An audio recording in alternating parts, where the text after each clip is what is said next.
আয়েশা বললে তোমাদের সকলকে স্বাগত। আজকে মেনুতে আমার রয়েছে ভাত, ডাল, চিকেন আর আলু মাংস। তো ডাল আমি সেদ্ধ করে নিয়েছি, এদিকে বাগার হচ্ছে। দেখুন আমার ডাল সেদ্ধটি আমি বাগারের মধ্যে দিয়ে ফেললাম। ডালটি ফুটে আমি রেডি করে নিয়েছি। তারপর প্রেশার কুকারের মধ্যে তেল আর তেজপাতা দিয়ে আমি আরও মাংসটি রান্না করব। তো লঙ্কা সেদ্ধ হয়ে এসছে, হলুদ লবণ দিয়ে আলু সেদ্ধ করে নিয়েছি। প্রেশার কুকারে আমি পেঁয়াজ, কাঁচা লঙ্কা, টমেটো, লবণ, তার সঙ্গে আমি মাংস এবং আদা রসুন পেস্ট দিয়ে ফেললাম। এরপর আমি গুঁড়ো মশলাগুলো দিয়ে ফেললাম। গুঁড়ো মশলার মধ্যে রয়েছে হলুদ, ধনে গুঁড়ো, জিরা গুঁড়ো আর মিট মশলা। দিয়ে নিয়ে মাংসটিকে আমি ভালো করে কষিয়ে নেব এবং মাংস থেকে জল ছেড়ে গেছে। জল ছেড়ে এবার আমি প্রেশারের ঢাকনাটি দিয়ে ফেলবো।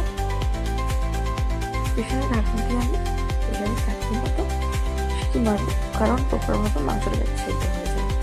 এবার আমি চিকেন রান্না করার জন্য তার উপকরণগুলো রেডি করছি।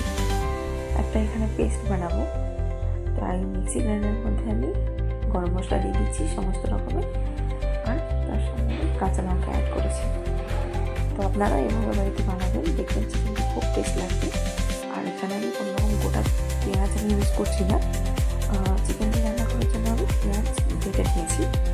তো এদিকে মশলা আমার রেডি। আর আলু মাংসটি করার জন্য মাংসটির সঙ্গে আমি এবার আলুগুলো অ্যাড করে একটু কষিয়ে নিলাম। তারপরে গরম জল দিয়ে ফুটিয়ে তার মধ্যে একটু পেঁয়াজের বেরেস্তা, ধনেপাতা আর সাই গরম মশলা দিয়ে নেড়ে ফেললাম।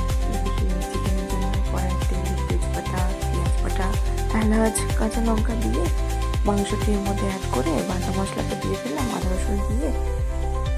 এবারে হলুদ গুঁড়ো, লঙ্কা গুঁড়ো, ধনে গুঁড়ো দিয়ে মাংসটি ভালো করে কষিয়ে নিলাম। তারপরে দেখুন আমি একটু ধনেপাতা দিয়ে গরম মশলা দিয়ে নামিয়ে নিলাম।